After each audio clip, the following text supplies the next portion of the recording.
08. Saya mahasiswa dari S1 Kebidanan Universitas Ngudi Waluyo Semarang. Saya akan melakukan konseling tentang kontrasepsi MOW.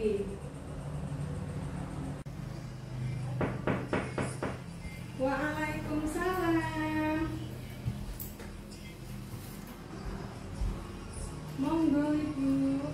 Sinten nggih? Putri ya. Monggo pinarak Bu. Saya tutup pintunya dulu ya Bu. Iya. Ibu, perkenalkan nama saya Bidan Irma Afifah yang bertugas hari ini J.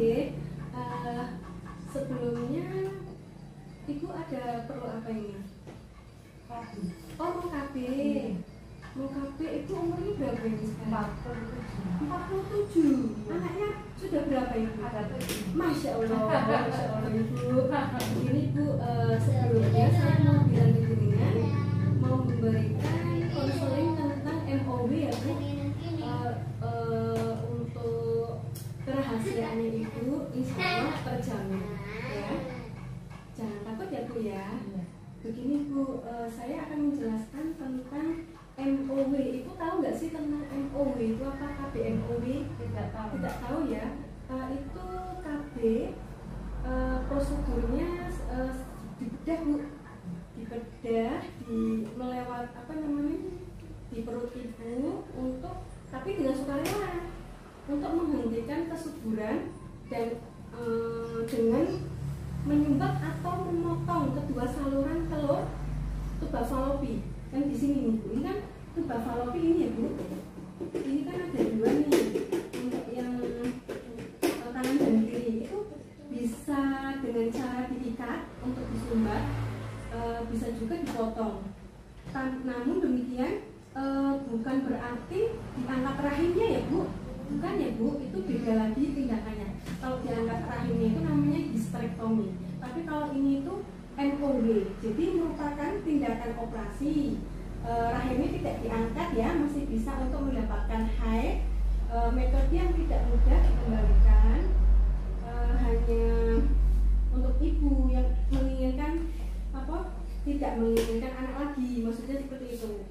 Jadi sangat efektif ini Bu. Jadi bukan hormonal ya Bu ya, aman bagi hampir semua wanita ya Bu, tidak ada efek samping jangka panjang dan tidak melindungi dari HIV atau IMS.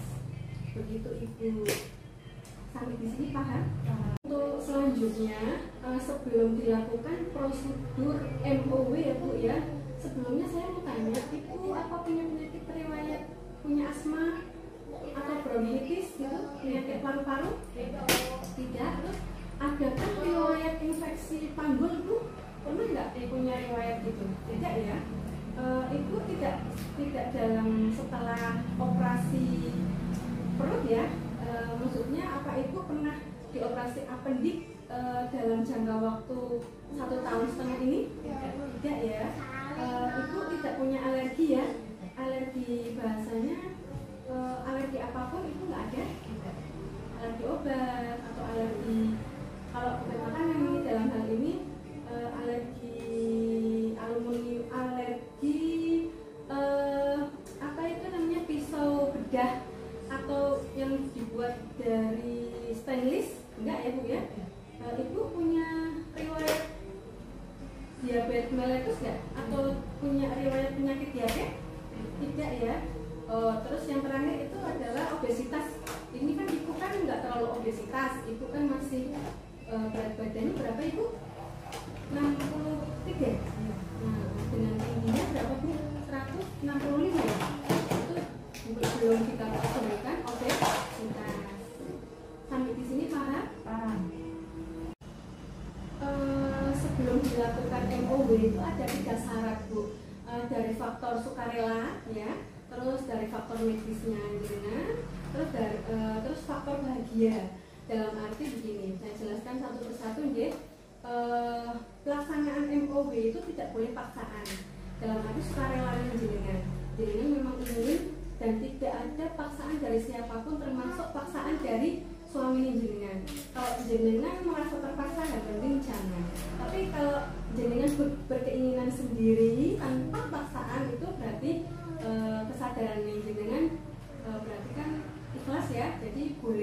dilakukan. Terus yang kedua itu medis ya.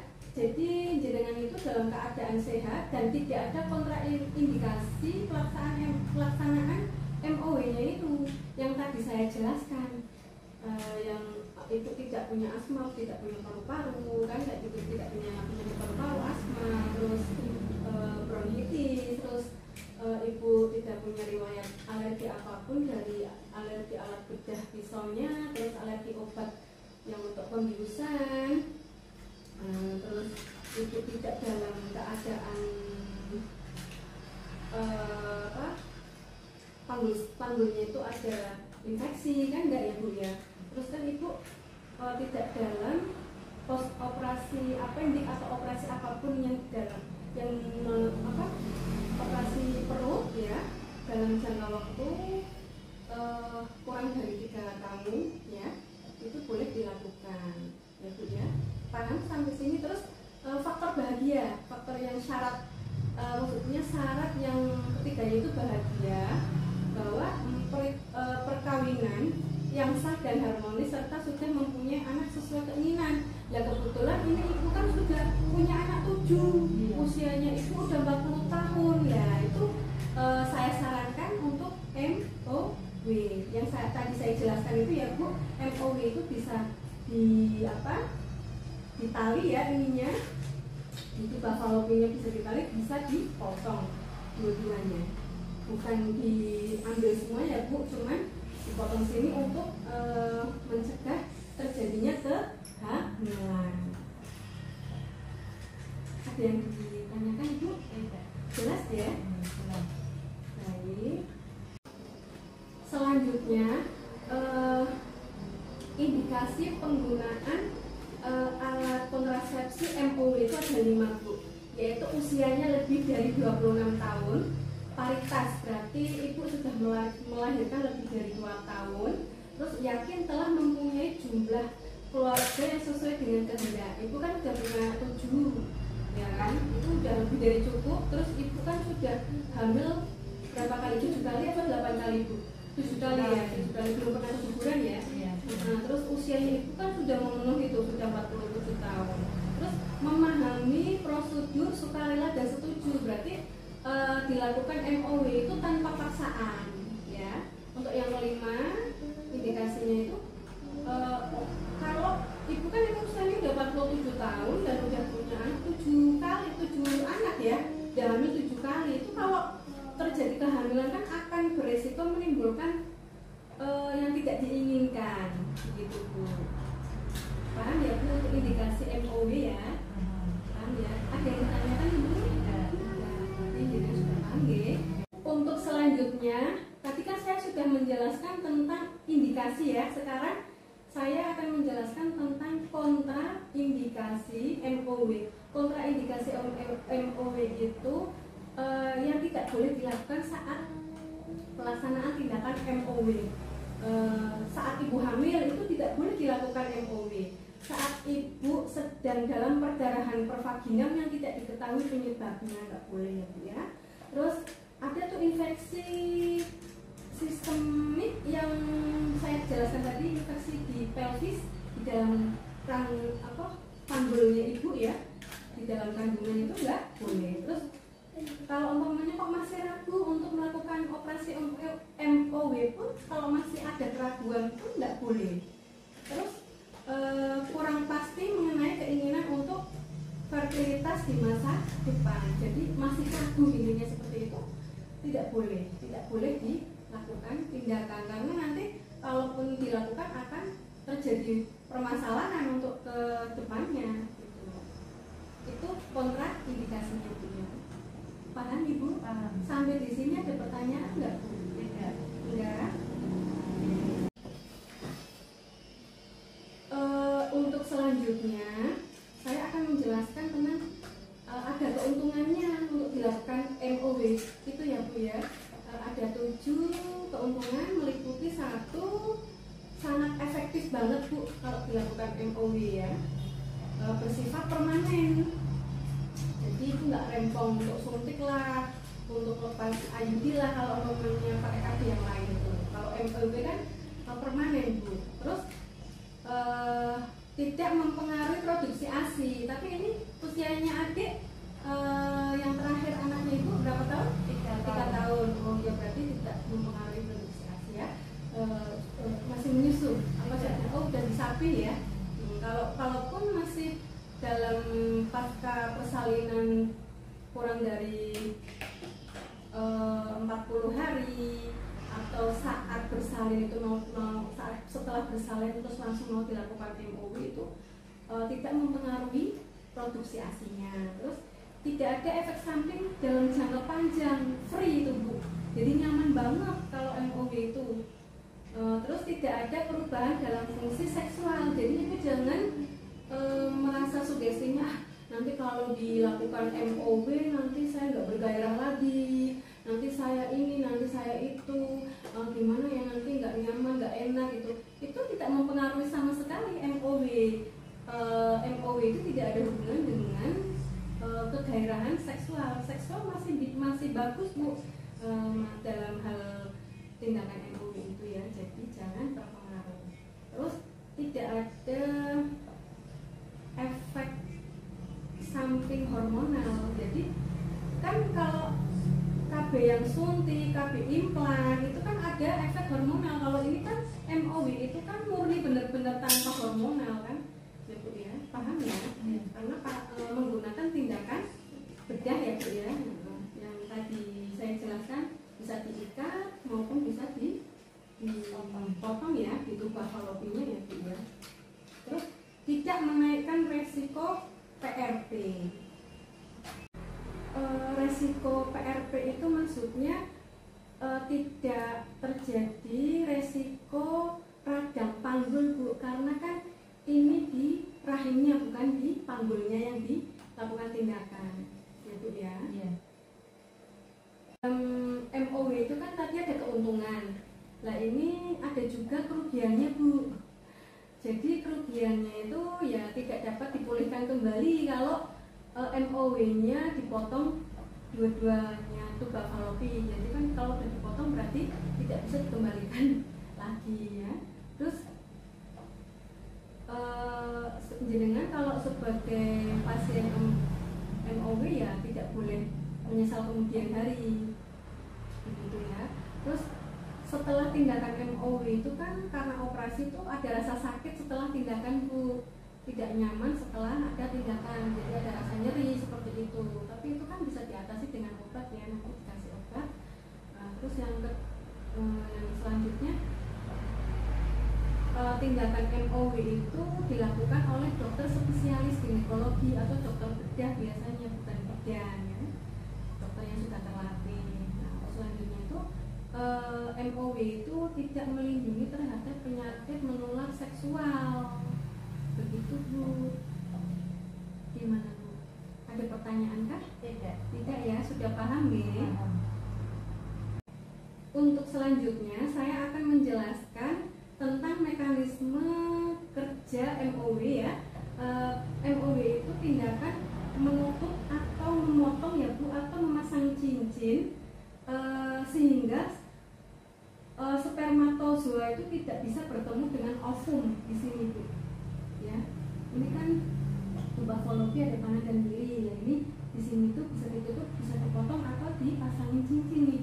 Nah, ini telur ini kan biar tidak bertemu dengan spermatozoa yang dari sini. Paham ya Bu? Dari sini ada pertanyaan kah? Tidak.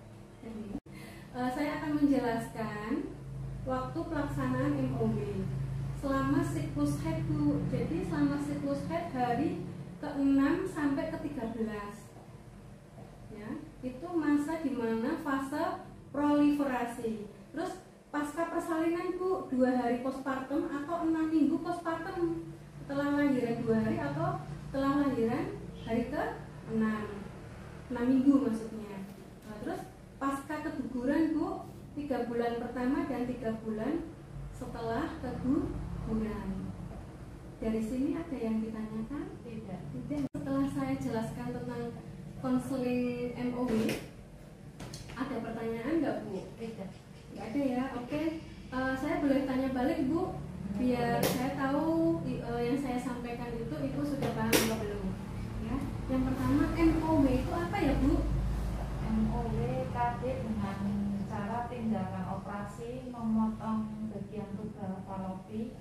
Terus yang melakukan dokter kandungan atau dokter bedah. oke. MOW itu tidak boleh dilakukan karena apa, Bu? Saat hamil, pendarahan tanpa sebab, infeksi panggul. Oke, untuk selanjutnya apa sih syarat MOW? Syaratnya adalah sukarela, dalam keadaan sehat, dan anak lebih dari cukup. Oke. Terus apa sih indikasi MOW? Usia lebih dari 26 tahun, hamil lebih dari 2 kali, sukarela tanpa dipaksa. Oke. Kalau keuntungan MOW apa? Sangat efektif, permanen, tidak mempengaruhi ASI, tanpa efek samping, tidak mempengaruhi hubungan intim. Oke. Lah kalau kerugiannya, Bu, kerugian MOW apa, Bu? Tidak bisa dipulihkan kembali, dapat menyesal kemudian hari. Oke. Ada rasa sakit setelah MOW, dilakukan oleh dokter ahli, tidak melindungi penyakit PMS.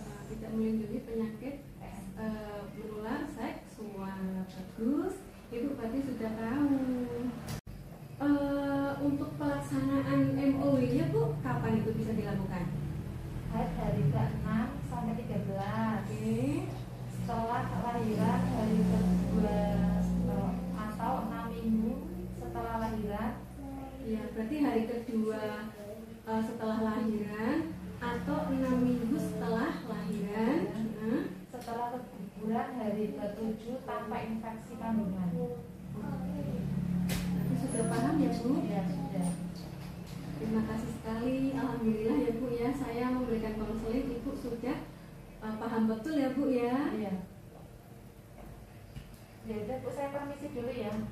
Oke, berarti sudah paham gitu. Iya. Udah, saya permisi dulu ya, Bu. Oh iya, monggo Ibu, atas. Atas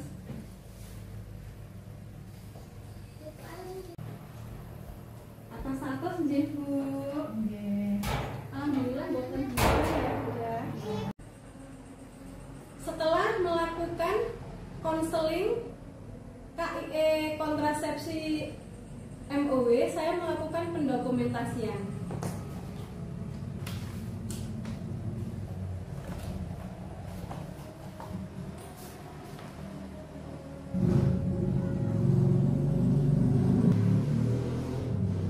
Demikian tadi konseling KIE MOW pada klien. Terima kasih. Wassalamualaikum warahmatullahi wabarakatuh.